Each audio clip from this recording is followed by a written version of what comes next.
Madhya Pradesh assembly ज़िमनी इंतखाबात के लिए इंतखाबी तशहीर के लिए 3 दिन और रह गए हैं। 28 सीटों के लिए होने वाले असेंबली ज़िमनी इंतखाबात के आखिरी मरहले में सियासी पार्टियों ने अपनी पूरी ताकत झोंक दी है।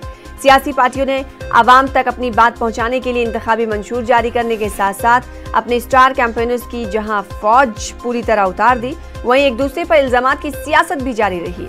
साबिक सीएम कमलनाथ ने असेंबली ज़िमनी इंतखाबात को सच्चाई और झूठ का इंतखाब करार देते हुए पार्टी कारकुनान से सौदेबाजी की सरकार के खिलाफ घर घर बात पहुंचाने की अपील की, तो वहीं सीएम शिवराज सिंह चौहान ने कांग्रेस लीडरान के बेतुके बयान और उनकी गैर मुहज्जब जबान को तनकीद का निशाना बनाया।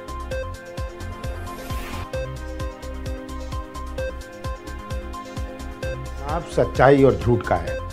मेरा आप सबसे निवेदन है कि आखिरी दिनों में आप सब भूलकर, अपना घर भूलकर, अपना परिवार भूलकर, अपना कामकाज भूलकर, ये जो आपकी मेहनत इतने दिनों की थी, ये मेहनत सफल हो।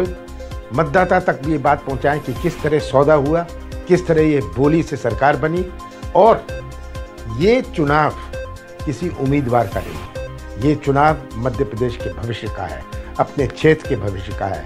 क्या हम चाहते हैं कि ऐसी सरकार टिकी रहे, जो सरकार ने नोटों से शासन प्राप्त किया है?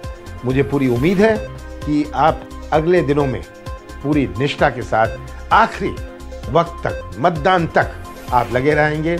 आपने पता नहीं सुना कि नहीं सुना, बोले वो कमीना है, कमीना। ये कांग्रेस ही मुझे विश्लेषण दे रहे हैं। मैं कमीना हूं, ये वो मुझे कहते हैं। ये उनके संस्कार और स्वभाव है। एक नेता कांग्रेस के कहते हैं नंगे भूखे रहता है। हाँ, मैं इसी मध्य प्रदेश की धरती का हूं। मैं किसान परिवार में पैदा हुआ हूं। मैं कच्चे घर में जन्मा हूं।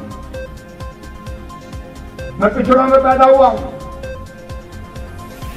मेरा घर भी सीहोर जिले के जैत में। मेरा नरा भाई जड़ा हुआ है। कमलनाथ, तुम्हारा नरा कहां जड़ा, ये तो बता दो तुम कहां के।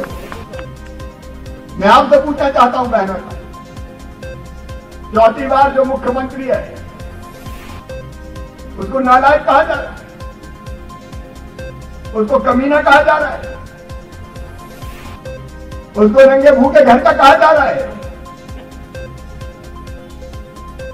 कमलनाथ जी, तुम्हें घमंड होगा अरबपति होने का।